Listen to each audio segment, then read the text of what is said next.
हाय all, good morning. So मैं ready हो चुकी हूँ और मैं ऐसे आज वीडियो शूट कर रही हूँ। रेडी होने के बाद मेरा कुछ मन नहीं लग रहा। आज संडे है, बिल्कुल भी मन नहीं लग रहा। जा रही हूँ अभी इस वक्त इलाहाबाद, तो मैं वहाँ का थोड़ा सा शूट करूँगी, वहाँ दिखाऊँगी। वहाँ भी हमारा एक घर है, तो मैं भाभी के यहाँ जा रही हूँ स्पेशली वाईफाई के लिए, क्योंकि मेरा कोई भी काम नहीं हो रहा कॉलेज का और यहाँ पे नेटवर्क का प्रॉब्लम है। तो जस्ट रेडी होके मैं लेटी हुई हूँ। आज 5th डे है भागवत का। आज हमारे घर में बर्थडे भी है, तो बर्थडे सेलिब्रेशन भी मैं शेयर करने वाली हूँ। तो ये व्लॉग कुछ ऐसा होगा कि मिक्स होगा, थोड़ा भागवत, थोड़ा बर्थडे सेलिब्रेशन, थोड़ा ट्रैवल, मतलब इलाहाबाद जहाँ जा रही हूँ मैं, थोड़ा वहाँ का सीन दिखाऊंगी। एंड लेट्स सी पूरा दिन में क्या क्या करती हूँ, सब कुछ शेयर करूँगी आपके साथ। अब ये शूट करने का एक और रीज़न ये है कि अच्छा हुआ मैंने स्टार्ट कर दिया व्लॉगिंग डेली का। इससे मेरा थोड़ा माइंड डाइवर्ट रहता है, वरना इस बार पता नहीं क्या हो गया है कि मतलब मेरा फेवरेट है भागवत, मतलब मुझे बहुत अच्छा लगता है सुनना, बट स्टिल सिर्फ जितना टाइम भागवत सुनती हूँ बस उतने टाइम ही मन रहता है, उसके बाद बिल्कुल नहीं लगता। और वो भी पूरा सुन नहीं पाती हूँ just because of lectures, exam. कल से एग्ज़ाम हैं, लेक्चर्स होते थे तो बीच में मेरा सब छूट जाता था। मतलब मैं सोचती हूँ कि अगर आप कोई कथा वगैरह सुनते हो तो आप एकदम फ्री माइंडेड, मीन्स कोई काम ना हो, कुछ ना हो, जो भी काम है सब मुंबई में ही रहे। गाँव आओ तो कुछ नहीं करना हो, सिर्फ आप जिस काम के लिए आए हो उस पर कॉन्सेंट्रेट करो तो अच्छा लगता है। बट यहाँ ऐसा हो गया है कि इस बार पूरा खिचड़ी हो गई है। अब मैं ज़्यादा ऐसे लेटे लेटे बात नहीं करूँगी। चलिए अब मैं लेके चलती हूँ आपको इलाहाबाद।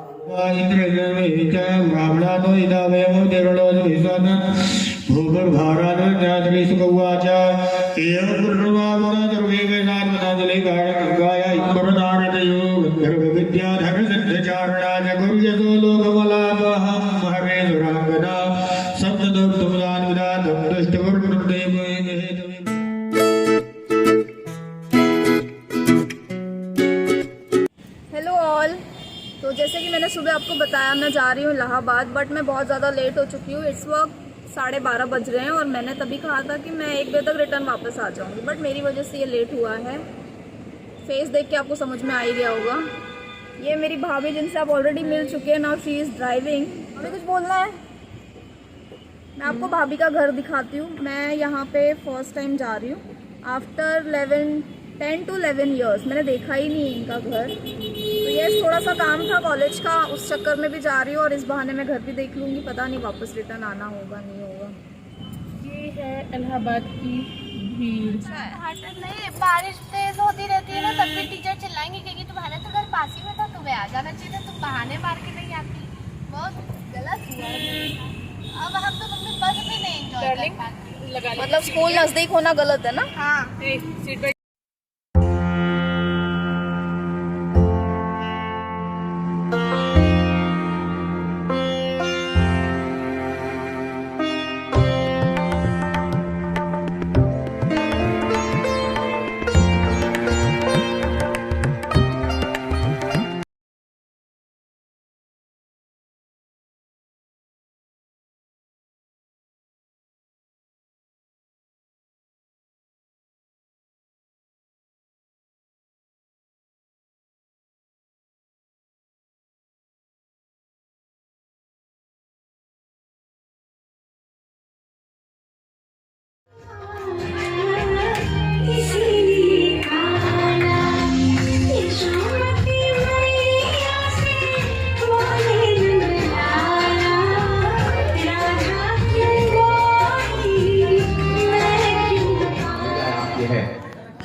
और उसके बाद सायंकाल होते होते मथुरापुरी को पहुंच गए।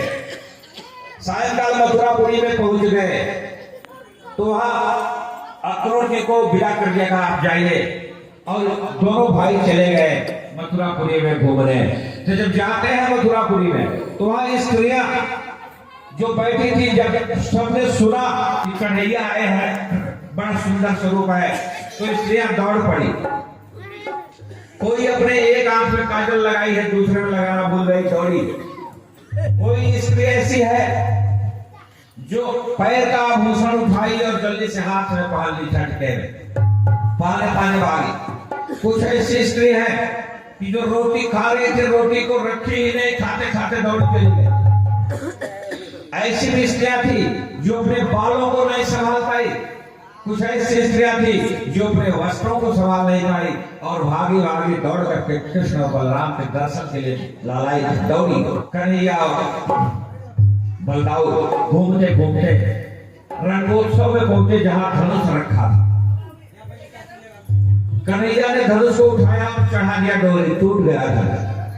अट्टहास की आवाज आई। जो वहां पर रक्षक थे उन्होंने कन्हैया और बलराम को घेरा तो इन दोनों ने उनको मार मार के भगा दिया और फिर वापस आ गए।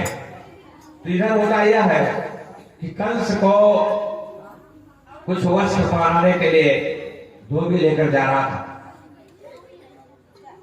कन्हैया ने मना किया, कहा ये कपड़ा हम लोगों को दे दो।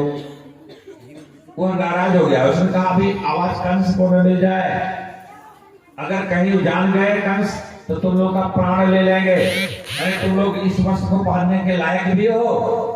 कन्हैया ने एक मुट्ठी जड़ दिया, वो 7 भुरभुरी खाया और पूरा कपड़ा छोड़ करके भागा और भाग कर चला गया अपने घर। कन्हैया ने वस्त्र को निकाल लिया, कहा भैया देखो कुछ तुम्हारे लायक हो तो पहनो, नहीं आ रहे हैं हमारे दोस्त। सौरंधी भी उसका एक नाम था। तो आई, उसने चंदन लिया था, लगाने के लिए जा रही थी कंस को। कन्हैया ने कहा चंदन हमें दे सकती हो? उसने देखा बड़ा ये तो आपके लायक है चंदन, मैं लगा देती हूँ। उसने चंदन लगा दिया। कन्हैया ने कहा कि अगर कोई भगवान को चंदन लगा दे तो फिर उसका मनोरथ पूर्ण हो जाना चाहिए, इसलिए मुझे चंदन लगा दिया है, तो इसका मनोरथ अगर हम पूर्ण न करें तो बेकार है। कन्हैया ने कहा देवी तुम रुको तो, और रुक गई। कन्हैया ने अपने पैरों से उसके पैर को दबाया और जहां 3 जगह से टेढ़ी थी अपनी मुष्टिका से उसने उन्होंने ठोका तो 3 जगह, तो बिल्कुल सर्वांग सुंदरी हो गई, सीधी साधी, बहुत सुंदरी, पहले से ज्यादा सुंदरी लगने लगी। निष्फल नहीं जाना रहे, कहा जाओ तुम्हारा मनोरथ पूर्ण होगा, मैं 2 दिन में तुम्हारे पास आ रहा हूं। और इसके बाद ये सूचना धीरे धीरे कंस को मिली। तब तक इधर नंद बाबा आदि आ गए, ग्वालवाल वस्त्रों को ग्वालवालों ने ले लिया, रात में विश्राम किया। सुबह होते ही नगाड़ा बजने लगा, रंगोत्सव मनाया जा रहा है। जहां की व्यवस्था की गई है कंस के द्वारा कि कन्हैया और बलराम आए तो दोनों को पटक पटक कर मार डाला जाए। कुबलिया पीड़ नाम का एक हाथी था जो 1000 हाथियों का बल स्वतः रखता था। उसको दरवाजे पर लगा दिया गया कि प्रवेश द्वार पर रहेगा, कन्हैया बलराम पहुंचे तो तुरंत लपेट ले। इसके अतिरिक्त चाणूर, मुष्टि, जमीन आदि पहलवानों को लगाया था। सबको ऐसा लगाया था कि आए कन्हैया का बंद करना। सब तैयार थे, रंगोत्सव शुरू हो गया। वह सुता गया 7 मचान ऊपर बैठा, 7 मंच लगाया था उस सबसे ऊपर, और बाकी सभा लगी थी, स्त्रियां अलग, पुरुष अलग, और अलग अलग वहां पर व्यवस्था। नगाड़े बज रहे हैं, बाजा बज रहा है, सभी बैठे। नंद बाबा वगैरह गए, उसी का स्थान मिला, बैठ गए। और सबसे अंत में कन्हैया और बलराम पहुंचे। कुबड़े पीठ हाथी सामने, उसके ऊपर महावत बैठा है। महावत ने संकेत किया हाथी को जल्दी से पकड़ो, लपेट लो। कन्हैया ने कहा हाथी हटाओ, रास्ते से हटाओ हाथी को। महावत कुछ नहीं बोला, कहा हटाओ नहीं, इसका काम खत्म हो जाएगा। महावत ने इशारा किया, हाथी जैसे ही झपटा, कन्हैया बहुत तेजी से उसके पीछे गए। हाथी के पूंछ को कन्हैया ने पकड़ लिया। जब हाथी दाहिने जाता तो कन्हैया बाएं जाते, जब हाथी बाएं जाता तो कन्हैया दाएं जाते। जैसे कोई बच्चा किसी गाय के बछड़े का पूंछ पकड़ कर खेलता है ना, कभी इधर कभी उधर, वैसे ही कन्हैया खेल खेलने लगे हाथी को पकड़कर। बहुत देर के बाद हाथी को क्रोध आया, तो कन्हैया को भी क्रोध आया। उन्होंने देखते देखते खेल खेल में हाथी के ऊपर मुष्टिका से प्रहार किया और हाथी को उठाकर आसमान में फेंका। तो गिरा हाथी, जो गोला पीठ था वो मर गया। और ऊपर बैठा हुआ जो महावत था वो भागा। कन्हैया ने कहा रुको, तुम्हारा भी नाम वो भाग चला। फिर कन्हैया ने कहा बलराम सिंह भैया हाथी का दांत उखाड़ो, 2 दांत है, एक तुम ले लो, एक मैं। उखाड़ लिए, एक दांत कन्हैया ने लिया, एक बलराम ने कंधे पर रखा और ये यज्ञशाला में प्रवेश किया। जैसे प्रवेश करते हैं ना, अलग अलग ढंग से लोग देखने लगे। वहां पर जो स्त्रियां थी उनको लगा कि साक्षात कामदेव आ गए। इतने सुंदर, सर्वांग, उससे सुंदर तो कोई ज्यादा है ही नहीं, हो ही नहीं सकता। अंग अंग पर बारी है कोटि कोटि सत्कार। कैसे है भगवान? करोड़ों करोड़ों कामदेव की भी शोभा जिसके सामने लज्जित हो जाए, ऐसे भगवान का दिव्य स्वरूप ईश्वर ने देखा, मुक्त हो गए। पहलवानों ने देखा कार्य तो बड़े बलिष्ठ हैं, बड़े वीर हैं, तो इनसे कैसे लड़ा जाएगा। बालकों ने देखा कार्य तो बालक है। लेकिन ध्यान दीजिएगा, जब कंस ने देखा ना तो उसको लगा कि ये तो मेरा काल आ गया। रात भर कंस को नींद नहीं आई, रात भर बुरा बुरा स्वप्न देखा था। रात में उसको ऐसे अपशकुन हुए थे। अपशकुन में कुछ अपशकुन ऐसे होते हैं, जैसे अर्ध रात में अगर कौवा बोले तो अपशकुन है, कोई कुत्ता मुंह उठा करके भौंके तो अपशकुन है, बिल्ली बार बार रास्ता काट दे, बिल्ली बार बार घर में आए तो अपशकुन है। और अगर सियारे अपना मुंह उठा करके दिन में ही रोना शुरू कर देते अपशकुन है। और मृत्यु निकट कब है? कान में उंगली डालिए, घू घू की आवाज में आए, जान लीजिए कि मृत्यु अत्यधिक निकट है। रात में ध्रुवतारा को देखे दिखाई ना पड़े तो जान लीजिए मेरी मृत्यु निकट है।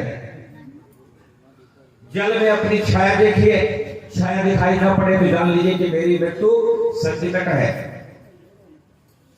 अपने आंखों से अपनी नासिका को देखे, नासिका अगर झलके ना, शीशा में नहीं, ऐसे ही अगर वो उसकी झलक न पड़े तो जान लीजिए मेरी मृत्यु निकट है। आज कंस अपने दोनों कानों में अपनी उंगलियों को डालता है तो घू घू की आवाज नहीं आई। कंस घबरा गया कि मेरी मृत्यु निकट आ गई। तो 7 मकान ऊपर इसलिए बैठा था। कन्हैया जब पहुंच गए तो ललकारा कौन? चाणूर ने। चाणूर कहा आओ मुझसे लड़ो। कन्हैया ने कहा, भाई तुम लोग योद्धा हो, पहलवान हो, तुम्हारी अवस्था इतना है, हम लोग तो बालक हैं, अभी 16 वर्ष के नहीं हुए, तो हमारी क्या अवस्था है, हमसे तुम लोग लड़ोगे? अरे लड़ाई तो बराबर की योद्धा से होती है। उसने कहा नहीं, तुम लोग बहुत वीर हो, लड़ो मुझसे।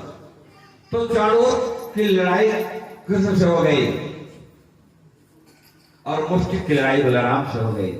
अखाड़ा में ऐसी लड़ाई हुई कि लोगों को लगता था कि छोटे बच्चे हैं, कमजोर हैं, फिर भी लड़ाई बहुत जबरदस्त लड़ाई हुई। उसमें अंततः चाणूर और मुष्टि था थक गया, पसीने छूट गए, लथपथ हो गया और उसकी अब हिम्मत नहीं पड़ रही है, सांसें आने जाने लगी। तब भगवान कृष्ण ने कहा बलराम से, भैया आप काम जल्दी खत्म करो उसका। बलराम ने मुष्टि को पटका और पटक करके मारा मुष्टिका से, मुष्टिक का प्राणांत हुआ। इधर कन्हैया ने चाणूर का बंध कर दिया, चाणूर भी मृत्यु को प्राप्त हो गया। वहां पर जितने और बलवान थे सब लोगों ने सबको मार मार कर कन्हैया और बलराम ने भगा दिया। तब तो बचा केवल एक कंस।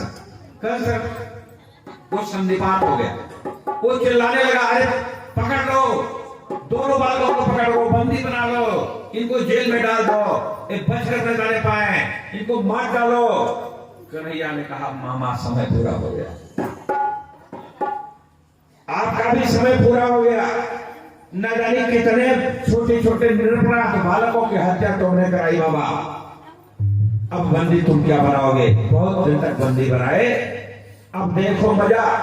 कन्हैया ने छलांग लगाई, ऊपर बहुत तेजी से उठे, 7 मचानों पर अपने एक हाथ से कंस के बालों को, चोटी को पकड़ा और खींच करके नीचे जमीन पर गिराया। गिरा करके अपनी मुष्टिका से ऐसा प्रहार किया कि कंसासुर हमेशा हमेशा के लिए पृथ्वी पर सो गया। बोलो वृंदावन बिहारी भगवान श्री कृष्ण की जय हो। चलिए आपको बर्थडे सेलिब्रेशन दिखाते हैं। Happy birthday to you, happy birthday to you.